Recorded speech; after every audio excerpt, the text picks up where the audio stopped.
का बड़ा वाज़ेह मौक़िफ़ है। जो 7 मई की आईएसपीआर की प्रेस कॉन्फ्रेंस थी उसमें यह बयान किया गया था। ना उसमें कोई तब्दीली आई है और ना ही आएगी। 9 मई पर पाक फौज के मौक़िफ़ में ना कोई तब्दीली आई है ना आएगी। 9 मई वाक़यात के केसेस में कानून वैसे रास्ता नहीं बना रहा जैसे बनाना चाहिए। DG ISPR lieutenant general Ahmed Sharif Chaudhry कहते हैं, फौज किसी सियासी सोच, एक ग्रुप, एक पार्टी को लेकर नहीं चल रही। यहाँ एक माफिया है जो नहीं चाहता पाकिस्तान के अवाम तरक्की करें। माफिया को तकलीफ है फौज अवामी फलाह बहबूद के काम क्यों कर रही है। हुकूमत कानून के मुताबिक कोई काम दे जिसमें मुल्क का फायदा हो तो क्यों नहीं करेंगे। वो ये सवाल जरूर करेगा जिसने आग लगाई और उसे इस आग लगाने से फायदा है। माफिया को जवाब दें तो जो कुछ भी कर लो मुल्क की तरक्की किसी सूरत नहीं रुकेगी। तनकीद की वजह से क्या अफवाज पाकिस्तान फलाह बहबूद के काम छोड़ दे। जिन्हें गजा और मकबूजा कश्मीर में इंसानी हुकूक याद नहीं आते वो पाकिस्तान में इंसानी हुकूक का वावेला मचाते हैं। इनके साथ लॉबिंग कौन कर रहा है, पैसा कौन दे रहा है। दुनिया में मुफ्त तो कुछ भी नहीं। 5 अगस्त को कश्मीरियों के हकूक को गस्प किया गया। वज़ीर आज़म शहबाज शरीफ का आज़ाद जम्मू कश्मीर कानून साज असम्बली से खिताब, कहा 5 अगस्त की बड़ी अहमियत है। आज के दिन भारतीय हुकूमत ने गासिबाना तौर पर मकबूजा जम्मू और कश्मीर में रिहायशियों के हकूक को छीन लिया। भारत ने मकबूजा कश्मीर में गैर रियासती लोगों को आबाद होने का गैर कानूनी हक दिया। ये वो ज़ालिमाना इक़दाम है जो तवातर के साथ मकबूजा कश्मीर में आज़ादी का हक मांगने वाले लाखों करोड़ों कश्मीरियों के साथ पिछले 77 साल से हो रहे हैं। मकबूजा कश्मीर में ज़ालिमाना इक़दामात से लोगों की ज़िंदगी आजीरन कर दी गई। भारत मकबूजा कश्मीर में जुल्म और बर्बरियत की दास्तानें रकम कर रहा है। कायदे आज़म ने कश्मीर को पाकिस्तान की शरक करार दिया। पाकिस्तान कश्मीरियों की इखलाकी हिमायत जारी रखेगा। जब तक कश्मीरी भाइयों को उनका हक नहीं मिल जाता तनहा नहीं छोड़ेंगे। कश्मीर जल्द आज़ाद होगा।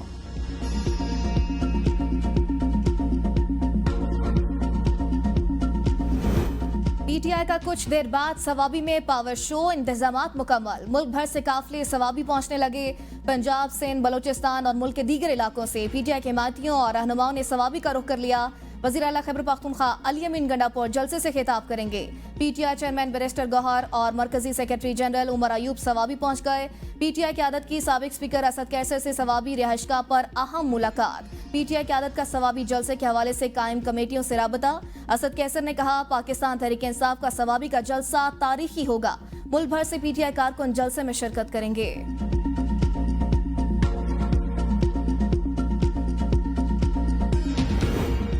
सवाबी में आज हुकूमत के खिलाफ रेफरेंडम, घेरा मजीद तंग किया जाएगा। मशीर इत्तलात खैबर पख्तूनख्वा बैरिस्टर सैफ की मीडिया से गुफ्तगू, कहा सवाबी का जलसा विफाकी हुकूमत के खिलाफ अहम संगे मील साबित होगा। बानी पीटीआई की रिहाई के बगैर मुल्क की तरक्की नामुमकिन है। उनको इक़्तिदार में लाकर मुल्क को तरक्की की राह पर गामजन करना है। नून लीग ने मुल्क को IMF के रहमो करम पर छोड़ा है। नून लीग ने IPPs को छूट देकर आवाम पर मुसल्लत किया। विफाकी हुकूमत के पास दहशत गर्दी की रोकथाम के लिए कोई प्लान नहीं। मुल्क को बहरानों से निकालना नून लीग के बस की बात नहीं। मैंडेट चोरों से छुटकारा हासिल करने के लिए इलेक्शन वाहिद हल है। पीटीआई मुल्क में हकीकी आज़ादी, आइन और कानून की बालादस्ती के लिए जद्दोजहद जारी रखेगी।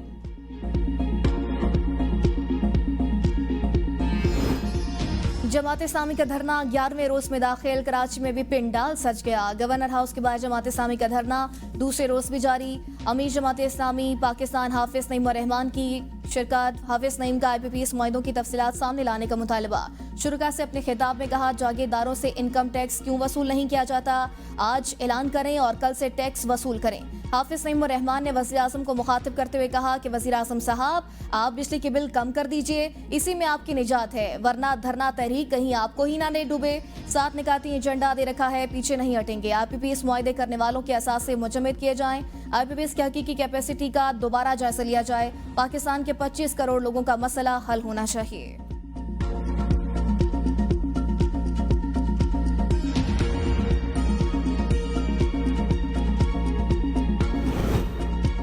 शहर कायद में तूफानी बारिश के बाद सैलाबी सूरत हाल। वक्फे वक्फे से बारिश का सिलसिला जारी। कहीं मूसलाधार और कहीं मुतदिल बारिश। सड़कें नदी नालों का मंजर पेश करने लगी। नशेबी इलाके पानी में डूब गए। बारिश के साथ ही बिजली की आंख मचोली भी जारी है। महकमा मौसमियात ने कराची में मजीद बारिश की पेशगोई कर दी। सबसे ज्यादा बारिश नाजिमाबाद में 46.5 मिलीमीटर रिकॉर्ड हुई। सिंध के मुख्तलिफ शहरों में भी तूफानी बारिश, नहरों में शिगाफ पड़ गए। टंडो आदम की रोहड़ी कैनाल में 100 फीट चौड़ा शिगाफ। पानी आबादियों में दाखिल। खैरपुर में 3 मकामात पर नहरों में शिगाफ पड़ने से फसलें शदीद मुतासिर। दादू और जूही में सड़कें तालाब का मंजर पेश करने लगी। कच्चे मकानात, दीवारें गिर गईं।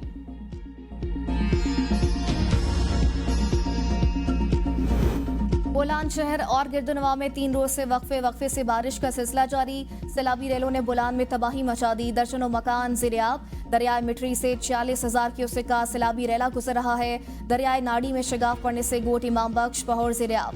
20 कच्चे मकानात मुनहदम। अहले इलाका की इंतजामिया से हंगामी बुनियादों पर इंतजामात करने की अपील। झलमक्सी दरियाए मौला से आने वाला सैलाबी रेला गंदावा राज का गंडा बहा कर ले गया। सगड़ी राब्ता पुल में शिगाफ। गंदावा घाह का गंडा भी टूट गया। दरगाह फतेहपुर में सैलाबी रेला दाखिल होने का खदशा। खारी के तमाम दही इलाकों का जमीनी रास्ता बंद। शहरियों को शदीद मुश्किलात का सामना। अस्तूर में गुज़श्ता 32 घंटों से बिजली की सप्लाई मुअत्तल हो गई। 4 अरब रुपए की लागत से बनने वाला सिबी हरनाई रेलवे ट्रैक भी बारिशों न सह सका।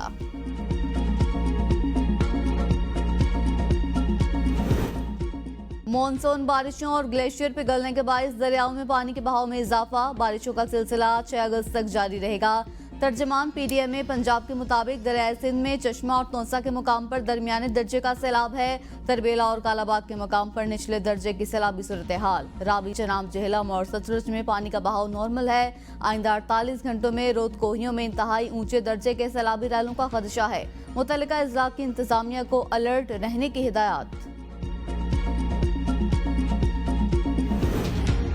बानी पीटीआई के खिलाफ दर्ज मुकदमात की तफसीलात के लिए दरख्वास्त पर फरीकैन को नोटिस जारी।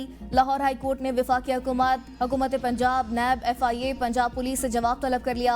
हुक्म इम्तनाही की दरख्वास्त पर भी नोटिस। अदालत ने रिमार्क्स में कहा, एक केस से जमानत के बाद दूसरे मुकदमे में कैसे गिरफ्तारी डाल दी जाती है। दरख्वास्त में मौक़िफ़ इख्तियार किया गया कि तमाम मुकदमात में जमानत मिलने पर रिहाई के करीब नैब ने दोबारा गिरफ्तार कर लिया।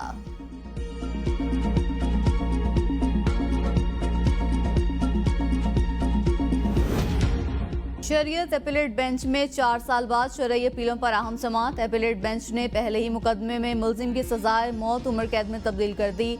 अदालत ने रिमार्क्स में कहा, मुलजिम 20 साल सजा काट चुका है। अगर किसी और मुकदमे में नामजद नहीं तो रिहा करें। चीफ जस्टिस कासिफ अजीजा की सरबराही में 5 रुकनी शरीयत अपीलेट बेंच ने समाअत की। दौरान समाअत अदालत ने सरकारी वकील की सरजनिश कर दी। चीफ जस्टिस कासिफ अजीजा ने रिमार्क्स में कहा, कत्ल होने वाले वकील आपके दोस्त हैं तो हम क्या करें। ये बात आपने अदालत के सामने क्यों की? क्या आप अदालत पर असरअंदाज होने के लिए ऐसा बयान दे रहे हैं? 41 के मेंबरान में थे जो एक टेंस के माहौल में अपनी जिंदगी गुजार रहे हैं। जुम्मे वाले दिन मेरी उनसे बात हुई कि आपका क्या प्रोग्राम है। उन्होंने कहा, अगर मैं वापस अपने हल्के में जाऊंगा, इस जिले में जाऊंगा तो खदशा है कि मुझे गिरफ्तार कर लिया जाएगा, उठा लिया जाएगा। तो मैं यहाँ मैं अपने आप को कदरे बेहतर महसूस करता हूँ, सेफ महसूस करता हूँ। तहरीक इंसाफ के रुकने कौमी असम्बली मुमताज़ मुस्तफ़ा इंतकाल कर गए। मुमताज़ मुस्तफ़ा पार्लियामेंट लॉजेस में मुकीम थे। हार्ट अटैक की वजह से खालिक के हकीकी से जा मिले। मुमताज़ मुस्तफ़ा का ताल्लुक रहीम यार खान से था। तर्जुमान कौमी असम्बली ने भी मुमताज़ मुस्तफ़ा के इंतकाल की तस्दीक कर दी। चीफ व्हिप मलिक आमिर डोगर ने मौत की वजह जहनी दबाव को करार दे दिया। मलिक आमिर डोगर ने बताया कि मुमताज़ मुस्तफ़ा उन 41 मेंबरान में से थे जो जहनी इस्तिराब की जिंदगी गुजार रहे थे। उन्हें खदशा था कि वो अपने हल्के में गए तो गिरफ्तार कर लिए जाएंगे। अपोजिशन लीडर उमर अयूब का इंतकाल पर इज़हार ताज़ियत। कहा, तमाम साथी उनकी मौत पर गमज़दा हैं। हमारे साथियों की गिरफ्तारी की जा रही है। स्पीकर कौमी असम्बली का मेंबर कौमी असम्बली मुमताज़ मुस्तफ़ा के इंतकाल पर इज़हार ताज़ियत। साबिक निगरान वज़ीर तिजारत ने बिजली के बिल कम करने की तजावीज़ पेश कर दी। गौहर एजाज ने अपने बयान में कहा, बिजली बिलों पर तमाम टैक्सेस खत्म करके IPPs को 2000 अरब रुपए की अदायगियाँ रोकी जाएं। IPPs को सिर्फ बिजली पैदा करने पर अदायगियाँ की जाए। माहाना 200 यूनिट वाले बिजली सारफीन का निर्ख 10 रुपए फी यूनिट से कम मुकर्रर किया जाए। दीगर तमाम सारफीन के लिए भी बिजली की कीमत 30 रुपए फी यूनिट से कम होनी चाहिए। शरह सूद को भी 12% की सतह पर लाया जाए। शरह सूद में कमी से हुकूमत का कर्जा 3000 अरब रुपए कम होगा। बुशरा बीबी के मुकदमात की तफसीलात फराहमी और गिरफ्तारी से रोकने की दरख्वास्त पर समाअत। इस्लामाबाद हाई कोर्ट ने DIG ऑपरेशंस रावलपिंडी को 7 अगस्त को तलब कर लिया। चीफ जस्टिस ने रिमार्क्स में कहा, DIG ऑपरेशंस रावलपिंडी को बुलाकर 9 मुकदमात का स्टेटस पूछ लेते हैं। सरदार लतीफ कोसा ने दलाइल में कहा, बुशरा बीबी को 9 के केसेस में शामिल कर दिया गया। एक केस में कहा गया कि इन्वेस्टिगेशन शुरू नहीं हुई लेकिन गिरफ्तार करना है। चीफ जस्टिस ने रिमार्क्स दिए, 9 मई को अब 1.25 साल हो चुका। लाहौर हाई कोर्ट का भी फैसला आया है कि एक केस में गिरफ्तार शख्स तमाम मुकदमात में गिरफ्तार तस्वुर होगा। ये नहीं हो सकता कि एक केस में जमानत या बरी हो जाए तो दूसरे में गिरफ्तार कर लिया जाए।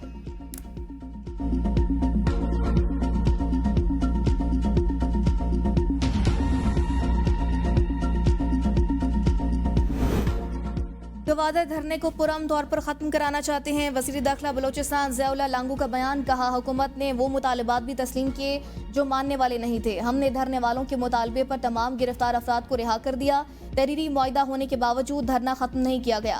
मालूम नहीं बलोचिस्तान, बलोचियत और कौल की बात करने वाले मुआहिदे पर अमल क्यों नहीं कर रहे। अवाम से अपील है कि गवादर और बलोचिस्तान को मजीद अंधेरों में ना धकेलें। एहतजाज और नफरत की सियासत बहुत हो चुकी, अब बलोचिस्तान की तरक्की का सोचना होगा। जाने अनजाने में कुछ लोग भारतीय एजेंडे की तकमील कर रहे हैं। CPEC के मंसूबे हमारी तरक्की के ज़ामिन हैं। सूबाई वजीर अस्मा बुखारी की मुबैना वीडियो पर कार्रवाई की दरख्वास्त पर समाअत। FIA ने मुलजिम मोहम्मद शफीक को गुजरात से गिरफ्तार कर लिया। लाहौर हाई कोर्ट की पंजाब हुकूमत समेत दीगर फरीकैन को जवाब जमा कराने की हिदायत। Chief justice Lahore high court ने रिमार्क्स में कहा, सोशल मीडिया पर अच्छे काम भी हो रहे हैं, लोगों को फवाइद भी मिलते हैं। अच्छी चीज़ों का इस्तेमाल होना चाहिए मगर बुरी चीज़ों को रोकना चाहिए। वकील वफाकी हुकूमत ने कहा, ट्विटर 17 फरवरी से पाकिस्तान में बैन है। ट्विटर का ज़ाती तौर पर कोई नुमाइंदा डायरेक्ट पाकिस्तान में मौजूद नहीं। हमने अमेरिकन सिफारत खाने को खत लिख दिया। चीफ जस्टिस ने रिमार्क्स में कहा, आप UAE से जाकर सर्विसेज लो, वहाँ VPN इस्तेमाल करना कितना बड़ा जुर्म है। अदालत ने समाअत 29 अगस्त तक मुलतवी कर दी।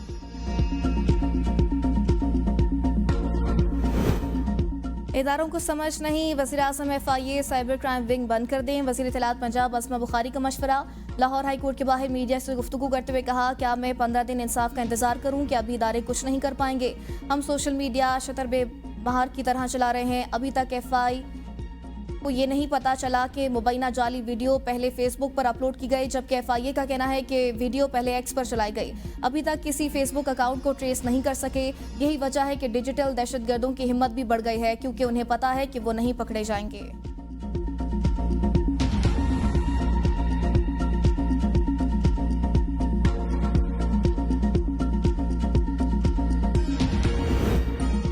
झूठ मत बोलें, यहाँ से सीधा जेल भिजवाने का भी इख्तियार है। कमसिन बच्ची हवालगी के केस की समाअत के दौरान जस्टिस मियां गुल हसन औरंगजेब के रिमार्क्स। इस्लामाबाद हाई कोर्ट में तलाक के बाद साबिका शोहर की जानिब से 2.5 साल बच्ची छीने जाने के खिलाफ दरख्वास्त पर समाअत हुई। बच्ची के वालिद अफजल महमूद अदालत में पेश। अदालत ने इस्तफसार किया कि बच्ची कहाँ है। अफजल महमूद ने जवाब दिया कि मेरे इल्म में नहीं। जस्टिस मियां गुल हसन औरंगजेब ने कहा, हमने बच्चे बैरून मुल्क से भी मंगवा लिए हैं। क्यों बच्ची का मुस्तकबिल तबाह कर रहे हैं?